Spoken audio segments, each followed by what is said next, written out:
इस ब्लॉग का real time traffic देखो 13,600। तो क्या कितना पेज व्यूज था मंथली या इसका लास्ट मंथ में अगर मैं बात करूँ तो? लास्ट मंथ में अगर हम बात करें तो जैसा अगर हम अपने इसमें एनालिटिक्स में भी देखेंगे तो लास्ट 1 मंथ में इस पे अप्रोक्सीमेटली 5.1 मिलियन यूनिक यूजर है और ओवरऑल 10 मिलियन के आसपास इस पे पेज व्यूज है। 5 मिलियन यूजर्स Yes. और 10 मिलियन पेज व्यूज। तो कितना कमा रहे हो इस ब्लॉग से? अगर ऑनेस्टली बता तो इस ब्लॉग से हम समवेयर अराउंड 4,500 से लेके 10-12 हज़ार डॉलर बना रहे हैं। और ऐसे कितने ब्लॉग्स हैं आपके? करंटली हमारे ऐसे कुछ 7 ब्लॉग्स हैं। 7 ब्लॉग्स हैं। तो देखिए इन्होंने नोट छापने की मशीन रख रखी है, वो भी 1 नहीं 2 नहीं 7-8 नोट छापने की मशीन है। तो आज हम इनसे जानेंगे कि कैसे इन्होंने ये मशीन बनाई और कैसे इतना पैसा छाप रहे हैं। तो चलिए स्टार्ट करते हैं। तो सबसे पहले आपका थोड़ा ब्रीफ में इंट्रोडक्शन दीजिए कि आप क्या करते हैं और बेसिकली कैसे इनकम करते हैं इतनी। श्योर। तो बेसिकली माय नेम इज कुशल अरोड़ा। मैं एक ब्लॉगर हूँ, डिजिटल मार्केटिंग करता हूँ। मैं पिछले 4 साल हो गए मेरे को इस फील्ड में एक्टिवली काम करते। मैं कंपनी चलाता हूँ जिसका नाम है कैप डिजिटल। इसमें हम मोस्टली एसईओ करते हैं। एसईओ क्लाइंट्स की काफ़ी सारे हमारे एसईओ क्लाइंट्स हैं जिनके लिए हम एसईओ करते हैं। हमारी खुद की काफ़ी वेबसाइट्स हैं जिन पे हम काम करते हैं। वेबसाइट्स के अलावा हम इन जनरल अफिलिएट मार्केटिंग भी करते हैं, ब्लॉग से, पेड एड्स वगैरह से। तो ये सब चीज़ें कुछ मिला के हम कुछ करते हैं। ओके तो ये जो नए यूजर्स हैं उनके लिए एक ब्रीफ में थोड़ा सा बताइए कि ब्लॉगिंग होता क्या है, कैसे इससे इनकम की जाती है? Okay so blogging is basically आप अपनी एक वेबसाइट बनाते हो, उस पर कुछ कंटेंट लिखते हो, लोग उन क्वेरीज को सर्च कर रहे होते हैं एंड क्योंकि लोग वो क्वेश्चंस वो क्वेरीज को सर्च कर रहे होते हैं वो गूगल पे आते हैं, देन आपको वेबसाइट दिखती है उनकी। उस वेबसाइट पे आने के बाद लोग बेसिकली आपके कंटेंट को गो थ्रू करते हैं, इन्फॉर्मेशन उनको मिलती है। उस इन्फॉर्मेशन के बीच में आपने एड्स लगाई होती हैं, राइट? तो वो एड्स देखते हैं तो आपको पैसे मिलते हैं। अफिलिएट लिंक्स लगाए होते हैं, अगर कोई यूज़र उस पर्टिकुलर लिंक पे क्लिक करके कुछ खरीदेगा तो पैसे मिलते हैं। तो ऐसे आप जो है ब्लॉगिंग करके मतलब यूजुअली यूज़र को हेल्प करते हो और आप भी अल्टीमेटली आपकी हेल्प होती है इन टर्म्स ऑफ अर्निंग। तो बहुत ही सही तरीका है ब्लॉगिंग से इनकम करने का। तो आज हम जानेंगे मिस्टर कुशल जी से कि किस तरह से ब्लॉगिंग करके एक अच्छी खासी इनकम की जा सकती है। तो कुशल जी, जैसे आपको काफ़ी एक्सपीरियंस है, 4 सालों से आप ब्लॉगिंग कर रहे हैं, तो मुझे बताइए कि 2023 में ब्लॉगिंग से कितना इनकम कर सकता है एक यूजर? अगर उसको 50,000 रुपए कमाना है या एक $1,000 समझ लीजिए उसको अर्निंग करना है ब्लॉगिंग से हर महीने, तो 2023 में क्या है, पॉसिबल है? और क्या करना पड़ेगा बेसिकली उसको? सो बिल्कुल पॉसिबल है। अगर मैं बताऊं ऑनेस्टली तो $1,000 a month with blogging is not very tough. बहुत ज़्यादा मुश्किल नहीं है। आपको बस एक राइट स्ट्रैटेजी को फॉलो करना है एंड डिसिप्लिन एंड पेशेंस के साथ अपने ब्लॉग पे काम करते रहना है। अगर आप ये करते हो गुड 1 साल के लिए, अगर आप रोज़ कुछ ना कुछ नया सीख के उसको इम्प्लीमेंट कर रहे हो अपने ब्लॉग पे, देन डेफिनेटली आप 1 साल के अंदर एक ऐसा ब्लॉग बना पाओगे जो आपको ईजिली महीने का 50 से 60 हज़ार रुपये और मे बी इवन $1,000 तक आपको बना के वो दे पाए। तो $1,000 कमाना कोई बड़ी बात नहीं है। जैसे कुशल जी बता रहे हैं कि $1,000 आराम से कमाया जा सकता है और तो एक ब्लॉग से $5,000 तक आराम से कमा लेते हैं। तो इनसे पूछते हैं कि किस तरह से $1,000 महीने कमा सकते हैं। तो सबसे पहले मैं ये जानना चाहूँगा कि बहुत सारे लोग कहते हैं कि अभी ब्लॉगिंग का ज़माना ख़त्म हो गया, ब्लॉगिंग इज़ डेड, क्योंकि पहले यूट्यूब की वजह से लोगों को लगता था कि यूट्यूब पे अभी वीडियोज़ देखते हैं तो ज़्यादातर लोग कोई पढ़ते नहीं है ब्लॉग्स पे जाके, या फिर अभी जैसे चैट GPT आया है तो चैट GPT पे तो सारी इन्फॉर्मेशन इजीली मिल जाती है। तो कौन गूगल पे जाके इतना सर्च करेगा और किसी ब्लॉग पे जाके इन्फॉर्मेशन लेगा? तो इन सब से ब्लॉगिंग पे कोई इम्पैक्ट आया है? या जैसे कि बहुत सारे लोग गूगल सर्च के ट्रैफिक पे डिपेंडेंट रहते हैं या गूगल एडसेंस के एड्स पे डिपेंडेंट रहते हैं, तो इन सब का क्या इम्पैक्ट है ब्लॉगिंग पर? ओके सो मैं अगर इन जनरल एक ब्रेक डाउन करूँ कि क्या यूट्यूब का, जब यूट्यूब आया था तब भी लोगों ने कहा था कि ब्लॉगिंग डेड हो जाएगी, पर ऐसा नहीं हुआ। With time, with growing years हमेशा सर्च का ट्रैफिक बढ़ा ही है, क्योंकि आगे आने वाले टाइम में भी सर्च का ट्रैफिक हमेशा प्रेजेंट होगा। कुछ ना कुछ कीवर्ड्स के लिए लोग गूगल सर्च कर रहे होंगे। ना ही एआई ना ही वीडियोस एक कंप्लीट आंसर होगा लोगों की क्वेरीज को आंसर करने के लिए। हमेशा लोगों को वेबसाइट पे जाना पड़ेगा एंड अपनी क्वेरीज के लिए आंसर उनको ढूंढने पड़ेंगे। तो ब्लॉगिंग कभी डेड नहीं होगा।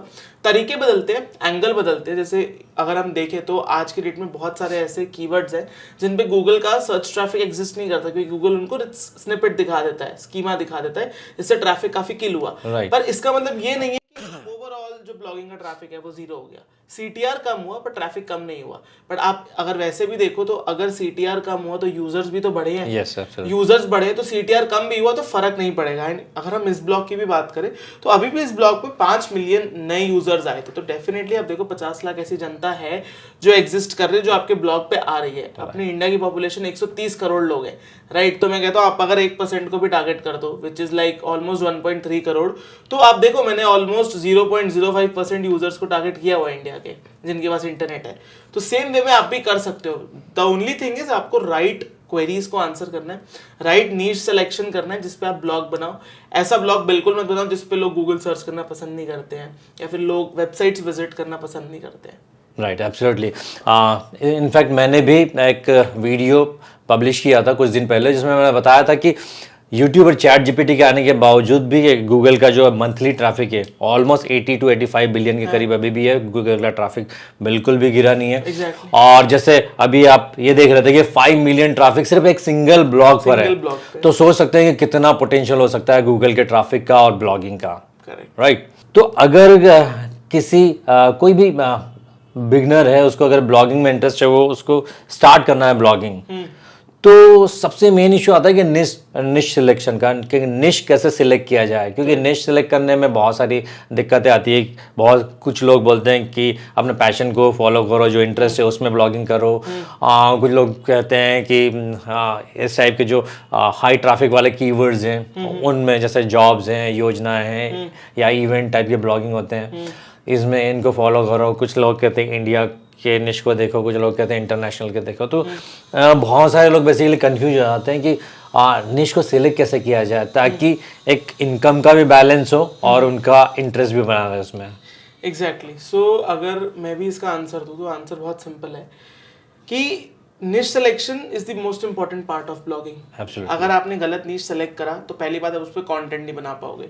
कंटेंट नहीं बना पाओगे तो वो कंटेंट कभी गूगल के अंदर शो अप नहीं होगा। शो अप नहीं होगा तो ट्रैफिक नहीं आएगा। एंड ऑफ द स्टोरी है। तो नीश आप ऐसे सेलेक्ट करो। फर्स्टली देखो कि इन जनरल आपको इंटरेस्ट किन चीज़ों में है। लेट्स सपोज आप अपने 5 ऐसी चीज़ें लिखो जिसपे आप सबसे ज़्यादा यूट्यूब वीडियोस देखते हो, गूगल करते हो, कुछ भी करते हो, जिसपे आप खुद पढ़ना पसंद करते हो और खुद लोगों से डिस्कशन करना पसंद करते हो। उन टॉपिक्स को एक्सप्लोर करो जिसपे आप खुद लोगों से बातें करते हो, अपने दोस्तों से बातें करते हो, घर वालों पे जिन चीज़ों को लेकर डिस्कस करते हो। जैसे मेरे को शुरू से काफ़ी शौक था टेक्नोलॉजी के बारे में। मैं अपने फ्रेंड्स वगैरह से टेक्नोलॉजी, ऑटोमोबाइल के बारे में कुछ ना कुछ बातें और चीज़ें शेयर करता था। तो सेम वे में आप देखो आपको किस बारे में ज़्यादा इंटरेस्ट है। जिस बारे में इंटरेस्ट है अब वहाँ देखो कि उसमें भी काफ़ी नैरो डाउन करके आप किस पे लिख सकते हो। अब से टेक भी बहुत बड़ा है। अब इसमें लैपटॉप्स भी आते हैं, मोबाइल भी आता है, इसमें फिर कैमरास भी आते हैं। आप देखो सबसे ज़्यादा इंटरेस्ट आपको किस में, फिर और सेलेक्ट करो। जैसे आपने लैपटॉप्स कर लिया, राइट। अब आपने क्योंकि लैपटॉप कर लिया तो अब देखो लैपटॉप को सिंपली कोई भी कीवर्ड रिसर्च टूल को आप यूज़ कर सकते हो। हमारे केस में अगर जैसे मैं Ahrefs यूज़ करता हूँ तो किसी भी कीवर्ड रिसर्च टूल पे जाओ, लैपटॉप इन जनरल डाल दो, देखो लोग क्या गूगल पे सर्च कर रहे हैं। जो वो सर्च कर रहे हैं उसके अकॉर्डिंग आप कीवर्ड्स निकालो और लिखना शुरू कर दो। आप लिखते जाओ, सोचो मत ट्रैफिक, DA, PA। क्योंकि लोग गलती यहाँ पे भी करते हैं ना, लोग बस स्टार्ट कर रहे होते हैं और इतनी टेक्निकल चीज़ों में पड़ जाते हैं जिसकी कोई लिमिट नहीं होती है। 2 ब्लॉग पब्लिश नहीं किए होते, बैकलिंक कैसे करना है, ऑफ पेज कैसे करें, एडसेंस का अप्रूवल कैसे मिलेगा, वो जो सबसे कोर चीज़ है कंटेंट क्रिएशन, जिसके लिए वो ब्लॉग बना रहे हैं, उस पे फोकस करना छोड़ के बाकी सब चीज़ पे फोकस करते हैं। अगर आप कंटेंट क्रिएशन में फोकस करोगे तो डेफिनेटली आपके जो बेसिक्स है वो डन राइट हो जाएंगे। एंड कंटेंट क्रिएशन अगर आपका कंप्लीट हो जाता है, आप अगर 3 मंथ्स में सक्सेसफुली 100 ब्लॉग लिख पाते हो, देन आपको अदर चीज़ों पे ध्यान देना चाहिए, जैसे एडसेंस अप्रूवल, वेबसाइट की स्पीड, डिज़ाइन, प्लगइन्स, मतलब और ब्यूटीफाई करने के लिए अपनी वेबसाइट को एडसेंस अप्रूवल। अगर आप पहले ये सब चीज़ें ले आओगे तो आप कभी ब्लॉग लिखोगे ही नहीं, राइट। आप इन्हीं सब कॉम्प्लेक्स चीज़ों में पड़ जाओगे। एंड अल्टीमेटली जो कोर चीज़ है उस पर फोकस छोड़ के आप बाकी सब कर रहे होगे, तो अल्टीमेटली आपकी ग्रोथ नहीं हो रही होगी। क्योंकि ये सब चीज़ें आपके ब्लॉग को ग्रो करने में हेल्प नहीं करती। जो आपको ब्लॉग में ग्रो करने में हेल्प करता है वो एग्जैक्टली कंटेंट ही है। तो आपका ज़्यादा फोकस हमेशा कंटेंट क्रिएशन पर रहना चाहिए। अच्छा, तो निश ऐसा सिलेक्ट करो कि जिसमें कंटेंट आप कंटिन्यू पब्लिश कर सको और जिसमें नए नए आइडियाज़ आते रहे, ताकि अच्छा एक कंटेंट लिख सके, ताकि लोगों को कुछ नया और डिफरेंट कंटेंट दिख सके, राइट। तो कंटेंट पे ज़्यादा फोकस होना चाहिए इनिशियल डेज में। तो बहुत सारे लोगों की क्वेरीज होती है कि अगर वो जो ब्लॉग स्टार्ट कर रहे हैं तो एक नहीं दो क्वेरीज हो सकती हैं, जैसे कि इंडिया को फोकस करे या इंटरनेशनल ट्रैफिक को फोकस करे, और दूसरा ये भी कि जैसे आप कहते हो कि आपके मोस्ट ऑफ दी जो ब्लॉग्स हैं वो एक्सपायर्ड डोमेन पर बेस्ड है, तो अगर किसी को फास्ट सक्सेस करनी है तो उसे न्यू डोमेन के साथ जाना चाहिए या एक्सपायर्ड डोमेन के साथ जाना चाहिए? ओके, तो आपका फर्स्ट अगर मैं क्वेरी का आंसर करूँ कि किस कंट्री में ब्लॉग बनाना चाहिए, तो ये कम्प्लीटली डिपेंड करता है कि आपके पास अभी काम करने का कितना पोटेंशियल है। लेट्स सपोज अगर आपको किसी नीश में बहुत अच्छा आइडिया है, राइट, तो आप इजीली यूएस के कोई भी नीश को पकड़ सकते हो। जैसे आपको टेक में बहुत अच्छा आइडिया है, बहुत अच्छी आपकी नॉलेज है, आप लिख सकते हो टेक में, तो आप इजीली यूएस का कोई भी टेक ब्लॉग बना सकते हो, राइट, एंड वहाँ पे आपको डेफिनेटली कम ट्रैफिक पे ज़्यादा अर्निंग होगी। पर अगर आपको जेनेरिक चीज़ों के बारे में लिखना पसंद है, जैसे लेट्स सपोज मूवी के रिव्यूज़ हो गया, मूवी बॉक्स कलेक्शन और ये सब कीवर्ड्स पे आपको काम करना पसंद है, तो आप India as an audience select कर सकते हो, क्योंकि ट्रैफिक बहुत वाइड है, तो आपको कम सीपीसी कम आरपीएम से भी ज़्यादा अर्निंग होगी। क्यों? क्योंकि आपका ओवरऑल इंप्रेशंस और आपका व्यू काउंट ज़्यादा होगा। राइट। तो कहाँ ब्लॉग बनाना है इससे ज़्यादा फर्क नहीं पड़ता है, बिकॉज लेट्स सपोज आपका अगर ये फर्स्ट ब्लॉग है तो आपको देन डेफिनेटली इंडिया ही टारगेट करना चाहिए, क्योंकि थोड़ा इजी है कंपेयर टू यूएस। यूएस में हर मार्केट में कंपटीशन एग्जिस्ट करता है, नो मैटर कंपटीशन बहुत हाई है उस साइड। बट अगर आपको कम एक्सपीरियंस है, आपका फर्स्ट ब्लॉग है, देन डेफिनेटली आप एक इंडियन नीश में ब्लॉग बना के ज़्यादा इजीली अपना ट्रैफिक ग्रो कर सकते हो। हाँ, स्टार्ट मतलब अगर इंडिया से करेंगे तो ज़्यादा बेटर रहेगा उनको, क्योंकि चीज़ें थोड़ी फास्ट होगी, और चीज़ें फास्ट होगी तो थोड़ा मोटिवेशन भी मिलता रहता है काम करने का, और फ्यूचर में तो हम कभी भी इंटरनेशनल मार्केट में भी जा सकते हैं। Exactly. And coming to your next question कि हमें फ्रेश लेना चाहिए, एक्सपायर्ड लेना चाहिए, तो मैं अगर ऑनेस्टली बताऊँ तो मैं खुद, मेरी जितनी भी वेबसाइट्स का पोर्टफोलियो है वो सारा एक्सपायर्ड डोमेन्स पे बेस्ड है। तो मैं तो एक्सपायर्ड डोमेन चूज़ करता हूँ। क्यों? क्योंकि उस पर जो बैकलिंक्स होते हैं वो काफ़ी सारे ऑलरेडी एग्जिस्ट करते हैं, तो हमें ऑफ पेज पे नया ब्लॉग बनाने के बाद ज़्यादा काम नहीं करना पड़ता। एंड सक्सेस के चांसेस डेफिनेटली एक्सपायर्ड डोमेन पे फ्रेश से ज़्यादा होते हैं, क्योंकि रिजल्ट्स फास्ट आते हैं। तो रिजल्ट्स फास्ट आते हैं तो आप एक्ट इन जनरल फास्ट कर सकते हो, जिससे अल्टीमेटली आपका ब्लॉग जल्दी ग्रो करता है। राइट, तो मतलब एक्सपायर्ड डोमेन का ये फ़ायदा है कि बैकलिंक्स ऑलरेडी होती है, और शायद एज का भी कहीं ना कहीं फैक्टर रहता है कि अगर आपने सही टाइम पे ग्रैब कर लिया तो जो उसकी एज होती है वो भी एक कहीं ना कहीं आपको मैटर करती है और रैंक करने में हेल्प करती है। राइट, लेकिन अगर किसी के पास बजट ही नहीं है, राइट, तो नए डोमेन के साथ जाना कितना कंफर्टेबल रहेगा उसके लिए, या फिर अगर कम बजट है थोड़ा उसका, क्योंकि जैसे मेरे ख्याल से आज एक्सपायर्ड डोमेन बहुत ज़्यादा एक्सपेंसिव हो गया, क्योंकि कंपटीशन बहुत है एक्सपायर्ड डोमेन के मार्केट में भी। तो कम बजट में वो कैसे एक्सपायर्ड डोमेन ग्रैब कर सकता है, या फिर नए डोमेन के साथ कैसे जा सकता है अगर किसी को करना है तो? ओके, सो नए डोमेन के साथ मैं बिल्कुल भी ये नहीं कह रहा हूँ कि किसी को नए डोमेन के साथ जाना नहीं चाहिए। नए डोमेन के साथ आप जा सकते हो, राइट, बट अगर आप नए डोमेन के साथ जाते हो तो आपको ये पकड़ के चलना है कि मेरे को 6 महीने तक कोई रिजल्ट नहीं मिलने वाले। आपको अगेन अपने कंटेंट पे बस ध्यान देना है, कंटेंट अच्छा लिखते जाना है, 6 मंथ में डेफिनेटली उसमें बूम आएगा। राइट। बट अगर एक्सपायर्ड डोमेन की बात करें, आप कंटेंट लिखोगे, आपको लाइक 10 डेज 12 डेज के अंदर ही वो कंटेंट कैसे परफॉर्म कर रहा है इसका आइडिया लगने लग जाता है। राइट। एंड क्योंकि इसका आपको आइडिया लग रहा होता है तो आप ज़्यादा इजीली एक्ट आउट कर पाते हो कि नेक्स्ट हमें क्या करना है क्या नहीं करना है। तो कम बजट का अगर एक्सपायर्ड डोमेन हम लेने जाएंगे तो हमें as low as registration cost पर डोमेन भी मिल सकता है।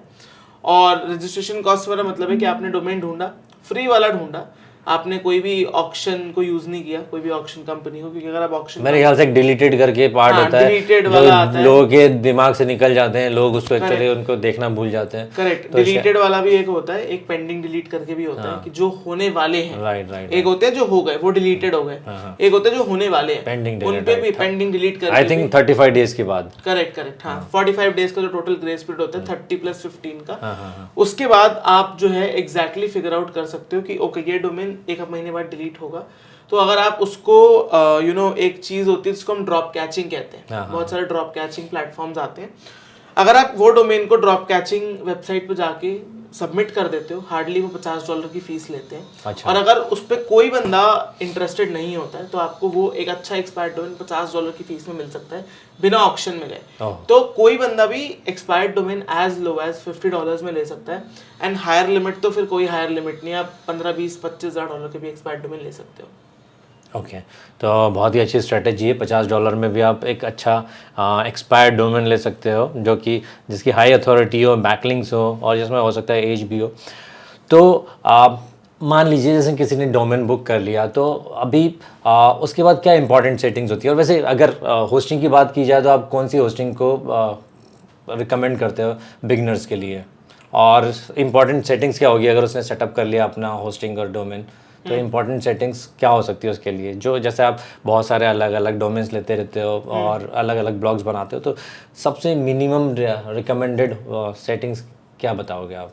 सो अगर मैं एज अ बिगिनर बताऊं, तो अगर कोई भी बिगिनर स्टार्ट कर रहा है तो मैं उनको यूजुअली होस्टिंगर रिकमेंड करूंगा, क्योंकि होस्टिंगर काफ़ी इजी टू यूज़ है, ओके, राइट, बिगिनर फ्रेंडली है।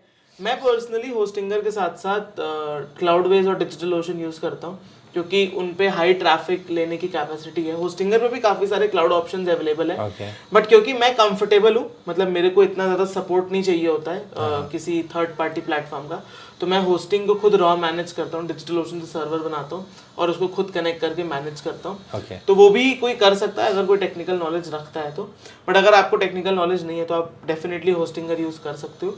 अगर हम कुछ क्विक सेटिंग्स की बात करें जो किसी को भी अपने ब्लॉग में करनी चाहिए, वो काफ़ी बेसिक है, कुछ भी स्पेशल नहीं करता हूँ मैं भी। बेसिक आपको एक एसईओ प्लगइन डालना है, राइट। एसईओ प्लगइन में आप रैंक मैथ यूज़ कर सकते हो। आपको एक स्पीड का प्लगइन डालना है जो आपकी कैशिंग को हेल्प करे, राइट। उसके साथ साथ आप बैकअप और सिक्योरिटी प्लगइन डाल सकते हो अपने ब्लॉग का डेटा सेफ रखने के लिए। एंड इसके अलावा अगर आप ऐसे नीशेस में काम करते हो जहाँ पे लोग पुश का ट्रैफिक एक्सेप्ट करते हैं, तो आप वेब पुश नोटिफिकेशन लगा सकते हो, ताकि आपका एक और एक ट्रैफिक सोर्स हो other than Google, right, absolutely. So वहाँ पे आप बहुत सारे वेब पुश कंपनीज अवेलेबल है, लारा पुश हो गया, वन सिग्नल हो गया, तो इनका यूज करके आप वेब पुश करके भी तो ये पुश नोटिफिकेशन वाले फ्री है? लारा पुश पेड आता है, कुछ लिमिट तक फ्री है, देन वो पेड हो जाता है। हम भी पेड यूज करते हैं, अच्छा खासा उनको पे करते हैं। वन सिग्नल भी अब प्रीमियम टाइप है, मतलब थोड़ा फ्री सा में भी और पेड फ्री में भी है, पेड में भी है। बाकी अगेन अगर आप थोड़ी सी भी टेक्निकल नॉलेज रखते हो, देन अगर गूगल का आप खुद फायरबेस यूज करके अपना पुश नोटिफिकेशन बना सकते हो। कोई रॉकेट साइंस है नहीं, यूट्यूब पे वीडियोस वगैरह अवेलेबल है। अगर आप पे करना नहीं चाहते तो वो भी आपके लिए एक ऑप्शन अवेलेबल है। सो प्लगइन्स के अलावा अगर हम बात करें वेबसाइट थीम की, तो मेरी बहुत बेसिक 2-3 थीम्स ही हैं जो मैं यूज़ करता हूँ। मैं थीम सेलेक्ट करते टाइम बस ये ध्यान रखता हूँ कि थीम जो है वो एक्सट्रीमली फास्ट होनी चाहिए, रिस्पॉन्सिव होनी चाहिए, मोबाइल फ्रेंडली ऑफ कोर्स होनी चाहिए, बिकॉज एक असेंशियल फैक्टर है। तो थीम के लिए मैं जनरेटर्स यूज़ करता हूँ, एस्ट्रा यूज़ करता हूँ। ये दो मेरी टॉप पिक्ड थीम है जिनको मैं अपने ब्लॉग्स में यूज़ करता हूँ। अच्छा, मोस्ट ऑफ द ब्लॉग्स में आप ये दो थीम ही यूज़ करते हैं? जनरेटर्स और एस्ट्रा। अच्छा, बहुत बढ़िया। तो अगर जैसे सेटअप हो गया ब्लॉग, अभी कंटेंट लिखने हैं, तो कंटेंट की क्या स्ट्रेटजी होना चाहिए? क्या उसको कोई कैलेंडर बनाना चाहिए कंटेंट स्ट्रेटजी के लिए? कीवर्ड रिसर्च कैसे करना चाहिए? या फिर आजकल बहुत सारे एआई टूल्स भी आए हैं, तो एआई टूल्स से कंटेंट लिखना कितना फ़ायदेमंद हो सकता है? कंटेंट कैलेंडर की अगर हम बात करें तो ये टोटली आपके ऊपर डिपेंड करता है। मतलब हमारे ब्लॉग्स का वैसे कोई कैलेंडर नहीं होता है, बट हमें इतना पता होता है कि हमें डेली इतना पब्लिश करना है, तो हम उस फ्रीक्वेंसी को मेंटेन रखते हैं, राइट। आप भी अगर चाहो तो एक फ्रीक्वेंसी को मेंटेन कर सकते हो, 1 a day, 2 a day, 3 a day, right. अगर आप चाहो डेफिनेटली कैलेंडर बना सकते हो कि आज डे 1 पे ये जाएगा, डे 2 पे ये जाएगा, डे 3 पे ये जाएगा, बट क्योंकि हमारे काफी सारे ब्लॉग्स ट्रेंडिंग निशेस पे बने हैं, तो हम प्लान आउट नहीं कर सकते कि फ्यूचर में क्या होने वाला है, राइट। जैसा होता है हम अकॉर्डिंगली उसके जैसे जैसे इवेंट्स आते हैं वैसे वैसे आप कंटेंट बनाते हैं, कंटेंट उस पर लिख लेते हैं। बट अगर हम राइटिंग की बात करें तो मैं ऑनेस्टली ये जो ब्लॉग हमने यहाँ पे दिखाया था, इस ब्लॉग पे स्ट्रिक्टली नो एआई यूज्ड है। ओके, मतलब हमने बिल्कुल भी कोई भी एआई टूल का यूज नहीं करा है, बट डजंट मीन कि मैं एआई को सपोर्ट नहीं करता। ओके, एआई को यूज करने का तरीका होता है जो मोस्टली लोग सही से यूज नहीं करते। आप अगर कोई भी ब्लॉग पे एआई कंटेंट का यूज़ कर रहे हो तो आपको एग्जैक्टली पता होना चाहिए कि कैसे आप उस एआई कंटेंट को यूज़ करोगे। अगर आप जो एआई ने आपको लिख के दिया एग्जैक्ट कॉपी पेस्ट कर दोगे तो वर्क नहीं करेगा, है ना। आपको अपनी खुद की ह्यूमन प्रूफ रीडिंग ऐड करनी पड़ेगी, आपको डेटा और फैक्ट चेक उसमें खुद करना पड़ेगा, उस पर एसईओ ऑप्टिमाइजेशन करनी पड़ेगी, तो जाके वो एआई से एक परफेक्ट ब्लॉग बनेगा। Right right right. तो एआई का आप यूज़ कर सकते हो चीज़ों को ईजियर बनाने के लिए, but still I would say better यही है कि अगर आप स्टैंड आउट करना चाहते हो मार्केट में, आप एक न्यू ब्लॉगर हो, फ्रेश डोमेन पे काम कर रहे हो, या फिर not so expensive expired domain पे काम कर रहे हो, सो बेटर ये है कि आप एक हैंड रिटन कंटेंट प्रेफर करो ओवर एआई। एआई को आप यूज़ कर सकते हो आइडियाज़ लेने के लिए, बट डजंट मीन कि आप एआई पे फुल्ली रिलाई करो। राइट तो ये भी एक सही स्ट्रेटजी है अगर आप स्टार्ट कर रहे हो तो। और अगर मेरे ख्याल से आप खुद से लिखोगे स्टार्ट में कंटेंट तो ये ज़्यादा बेटर रहेगा। और अगर आपको एक्सपेरिमेंट ही करना है एआई से रिलेटेड कंटेंट पे तो आप एक सेपरेट ब्लॉग बना सकते हैं, वहाँ पर एक एक्सपेरिमेंट कर सकते हो कि एआई वाले कंटेंट किस तरह से परफॉर्म कर रहे हैं। क्योंकि बहुत सारे लोगों को बेसिकली आइडिया ही नहीं है कि किस तरह से एआई के कंटेंट लिखे जाते हैं। मैं खुद एक्चुअली एआई के कंटेंट यूज़ करता हूँ, तो एआई के कंटेंट लिखना भी एक आर्ट है बेसिकली। अगर आपको जो प्रॉम्प्ट इंजीनियरिंग की स्किल्स है आपके अंदर तो आप बेटर तरीके से कंटेंट लिख सकते हो। क्योंकि एआई के कंटेंट में 3 बातें ज़रूर होना चाहिए। पहले तो ये कि कंटेंट यूनिक हो, और दूसरी ये कि वो एआई डिटेक्शन के किसी भी टूल को पास कर ले, और तीसरी ये कि बहुत ज़्यादा वैल्यूएबल हो। आप खुद पढ़ के देखो, अगर आपको लग रहा है जस्टिफिकेशन मिल रहा है कि हाँ ये कंटेंट बहुत वैल्यूएबल मेरी ऑडियंस के लिए, तो वो कंटेंट ज़्यादा बेटर हो सकता है। राइट। एंड क्योंकि एक पॉइंट और मैं ऐड करना चाहूँगा यहाँ पे, क्योंकि आप एक बिगिनर हो, आपको राइटिंग का एक्सपीरियंस नहीं है, तो आप अगर खुद से नहीं लिखोगे तो वो आपको खुद भी कभी आएगा नहीं।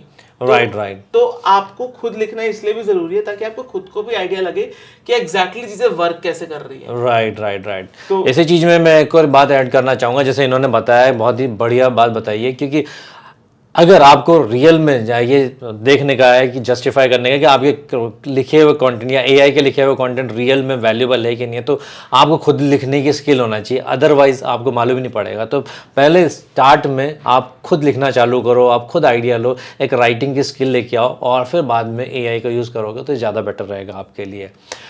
तो कुशल जी, जैसे कि आप एक्सपायर डोमेन्स पे काम करते हो, तो जाहिर सी बात है कि आप एक्सपायर डोमेन इसलिए परचेस करते हो कि उसमें काफ़ी सारी हाई क्वालिटी वाली बैकलिंक्स होती हैं। तो आज की तारीख में एसईओ कितना इम्पॉर्टेंट है ब्लॉगिंग के लिए? अगर आप ब्लॉग बना रहे हो और अगर एक नया ब्लॉग किसी ने स्टार्ट किया है तो उनको बैकलिंक्स बनाना या एसईओ में कितना फोकस करना चाहिए?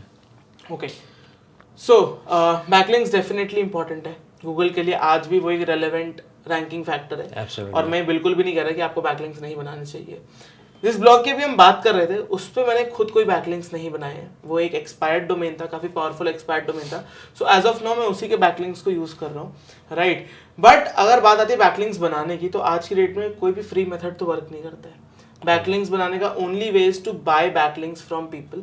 एंड अगर आप बाय नहीं करना चाहते तो रिलेशनशिप बिल्ड करके कुछ बार्टर, कुछ एक्सचेंज कर सकते हो, जो कि एक चीपर वे हो सकता है। पे आपको वहां पे भी करना पड़ेगा in term of content, in term of any favour जो आप उनको प्रोवाइड करोगे, फ्री आपको वहां पे भी नहीं मिलने वाला।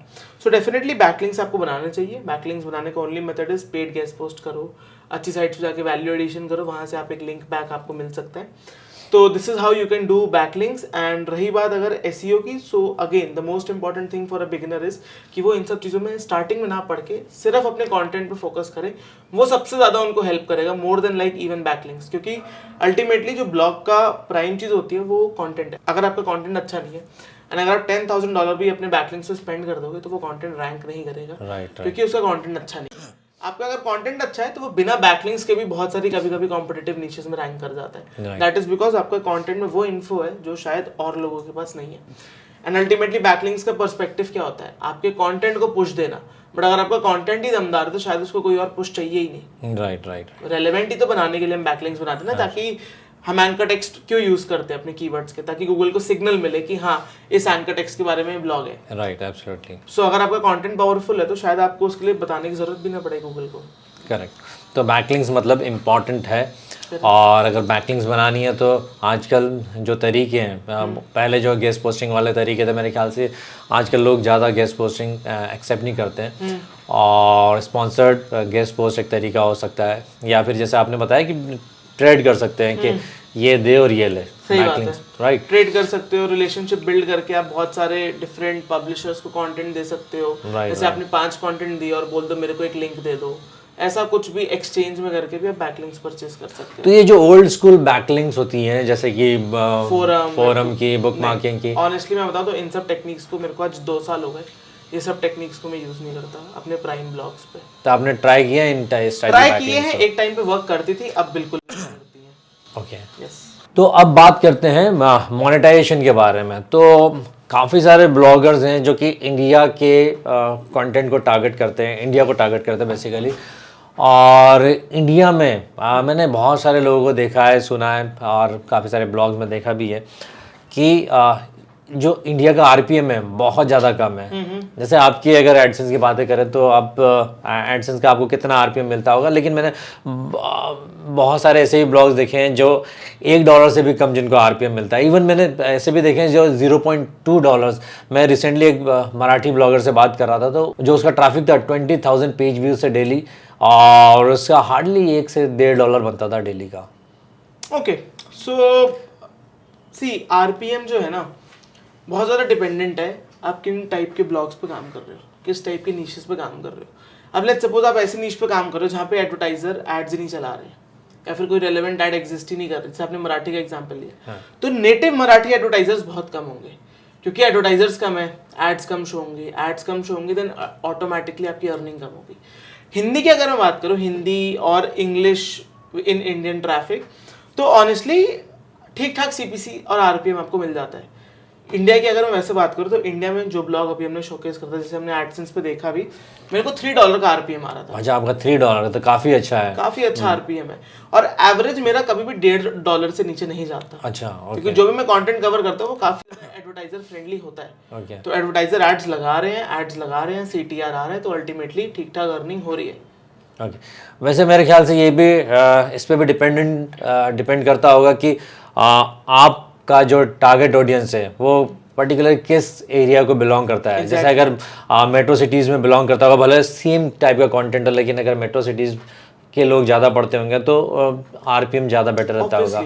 क्योंकि जिस ब्लॉग की मैं बात कर रहा था जिसको $0.2 का आरपीएम था, उसका बेसिकली चंद्रपुर करके एक सिटी है, वहाँ की ऑडियंस थी, और वहाँ एक्चुअली क्योंकि बाइंग कैपेसिटी वहाँ के लोगों की थोड़ी कम है, तो इसकी वजह से मेरे ख्याल से एडवर्टाइजर्स भी कम ही रहते होंगे, और इसकी वजह से आरपीएम भी कम होता होगा। तो अगर आप भी कोई भी इंडियन लैंग्वेजेस, भारतीय भाषाओं को अगर टारगेट कर रहे हो, हिंदी या कोई भी अदर लैंग्वेजेस, तो मेरे ख्याल से आप इस टाइप के कंटेंट लिखो कि आप जो है अच्छे टाइप के लोग अट्रैक्ट कर सको, जैसे कि मेट्रो सिटीज़ के या 2 टायर सिटीज़ के, ताकि आपको मिक्स टाइप का अगर टारगेट ऑडियंस मिलेगी तो ज़्यादा बेटर आपका आरपीएम हो सकता है मेरे ख्याल से। तो ब्लॉगिंग में बेसिकली क्या होता है कि ज़्यादातर लोग गूगल पे डिपेंडेंट रहते हैं, ट्रैफिक जनरेट करने के लिए भी और इनकम करने के लिए भी। जैसे ज़्यादातर ट्रैफिक जो होता है, ऑलमोस्ट सारे ब्लॉग्स का ज़्यादातर ट्रैफिक, ऑलमोस्ट 70% से ज़्यादा ट्रैफिक मेरे ख्याल से गूगल सर्च से आता है। और जब लोग उनके साइट पे आते हैं, ब्लॉग पर आते हैं, तो जो इनकम का मेथड होता है वो भी गूगल एडसेंस ही होता है, राइट। तो ये कितना स्टेबल है एक्चुअली इनके ऊपर रिलाई करना कि गूगल के ऊपर कि मेरा ट्रैफिक भी गूगल से आए और इनकम भी एडसेंस से आए। क्योंकि क्या होता है कि अगर गूगल का कोई भी अपडेट आया तो पूरा ट्रैफिक चला जाता है, पूरी इनकम चली जाती है, और कभी एडसेंस ने ब्लॉक कर दिया, बहुत सारे लोगों के अकाउंट डीएक्टिवेट करता है, तो एडसेंस ने भी अगर मोनेटाइज करने से मना कर दिया तो भी थोड़ा डिफिकल्ट है मोनेटाइज करना। क्योंकि जो जितने भी एडसेंस से कि जो ऑल्टरनेटिव सोर्सेज है मेरे ख्याल से ट्रैफिक के लिए भी और इनकम करने के लिए भी, तो वो उतने ज़्यादा पोटेंशियल नहीं है मेरे ख्याल से, उनमें उतना स्कोप नहीं है। तो इसके बारे में क्या कहेंगे आप? ओके, सो अगर मैं ट्रैफिक सोर्स की बात करूं, सो ऑनेस्टली मैंने तो आज तक कोई भी गूगल से अच्छा ट्रैफिक सोर्स फिगर आउट नहीं करा है। एब्सोल्युटली राइट, मैंने बिंग ट्राई करा है, Bing is not reliable when it comes to traffic. वैसे बिंग का मेरे ख्याल से मार्केट शेयर बहुत कम है इंडिया में। Correct, India market share exactly अभी वैसे चैट जीपीटी आने के बाद थोड़ा बहुत बढ़ा था, लेकिन वापस से उसका एग्जैक्टली वो ट्रेंड है, ऊपर नीचे होता रहता है, राइट। बट गूगल के अलावा तो आई डोंट थिंक कोई रिलायबल ट्रैफिक सोर्स है। हाँ, आप अपना खुद की ऑडियंस बिल्ड कर सकते हो, मतलब आप अगर एक ऐसा ब्लॉग बना रहे हो तो आप फेसबुक ग्रुप पे लोगों को ज्वाइन करा सकते हो, आप व्हाट्सएप ग्रुप बना सकते हो, टेलीग्राम चैनल बना सकते हो, मे बी यूट्यूब चैनल बना सकते हो, ऑडियंस को डाइवर्ट कर सकते हो, मे बी अपना ईमेल न्यूज़लेटर ओपन कर लो, बहुत कुछ कर सकते हो, इंस्टा पे फॉलो करवा सकते हो लोगों को। बट इन जनरल आपको गूगल के अलावा इतना बड़ा ट्रैफिक सोर्स कोई मिलेगा, ऑलमोस्ट 80-90 बिलियन का गूगल के पास ट्रैफिक है।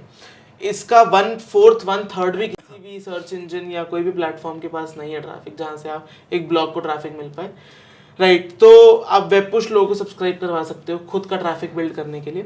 एंड रही बात गूगल एडसेंस की, तो ये कहीं पे भी इंपॉर्टेंट नहीं है कि आपका अगर ब्लॉग अगर गूगल से ट्रैफिक ले रहे हो तो आप सिर्फ एडसेंस पे डिपेंडेंट रहो। आप गूगल के ही सर्टिफाइड एड एक्सचेंजेस का यूज़ कर सकते हो, जैसे इजोइक हो गया, मीडिया वाइन हो गया, मीडिया वाइन मेरे ख्याल से इंडिया के लिए नहीं है। हाँ, इंडिया के लिए नहीं है, बट इजोइक इंडियन ट्रैफिक सपोर्ट करता है।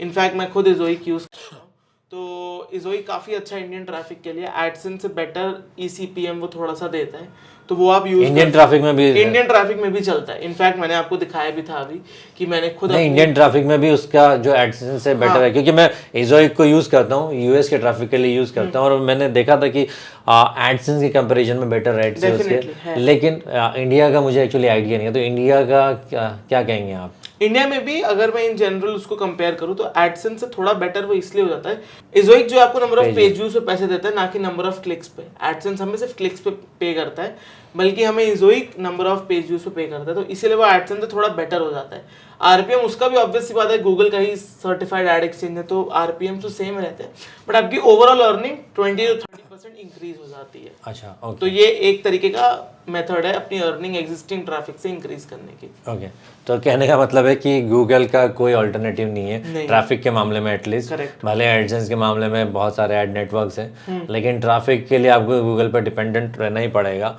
और अगर इन केस अगर कोई अपडेट आया और गूगल की वजह से आपका, उस अपडेट की वजह से अगर आपका ट्रैफिक डाउन होता है, तो फिर आपकी इनकम भी उसी हिसाब से डाउन हो जाती है। तो अब मेरे ख्याल से इसका एक उपाय ये भी हो सकता है कि आप और भी साथ में पैरेलल में ब्लॉग्स चालू करके रखो, ताकि उनका ट्रैफिक से जो इनकम आ रहा है एटलीस्ट वो ना जाए।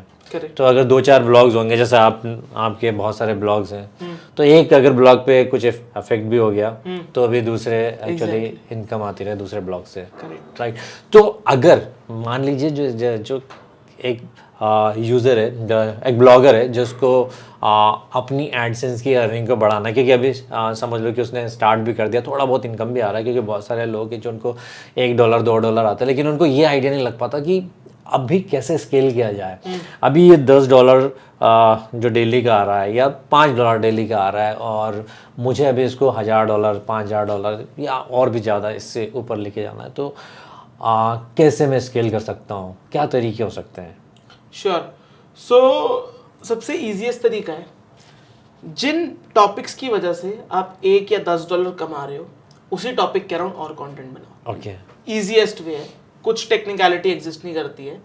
लेट्स सपोज आपने 100 ब्लॉग डाले, ऑब्वियसली बात है 100 के 100 ब्लॉग पे तो ट्रैफिक आ नहीं रहा होगा, हार्डली 5 या 7 पे आ रहा होगा।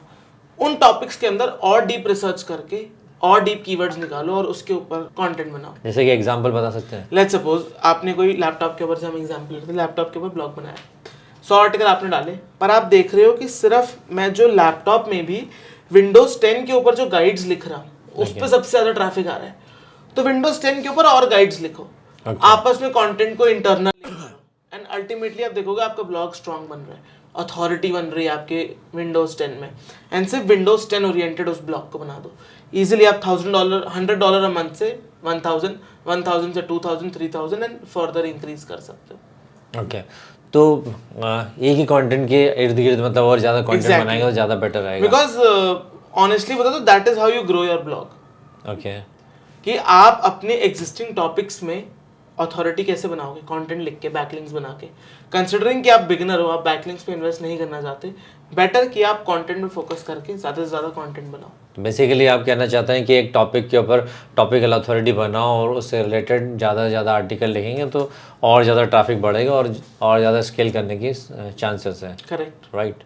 सो now the most important question, Kushal ji, जैसे कि आपको काफ़ी अच्छा एक्सपीरियंस है ब्लॉगिंग का और काफ़ी सारे ब्लॉग्स हैं और 4 साल से ब्लॉगिंग कर रहे हो, काफ़ी अच्छा इनकम भी कर रहे हो, तो काफ़ी अच्छा एक्सपीरियंस है आपका। तो इस एक्सपीरियंस के आधार पर मैं आपसे जानना चाहूँगा 3 सबसे बेस्ट स्ट्रेटजीज, एक्शनेबल स्ट्रेटजीज या टिप्स जैसे कह सकते हैं, जो कि आपने सीखे हैं ब्लॉगिंग के अंदर, जो कि लोग स्टार्ट से ही ले सकते हैं, बेसिकली इम्प्लीमेंट कर सकते हैं इन स्ट्रेटजीज के ऊपर और अच्छा खासा इनकम कर सकते हैं ब्लॉगिंग के अंदर।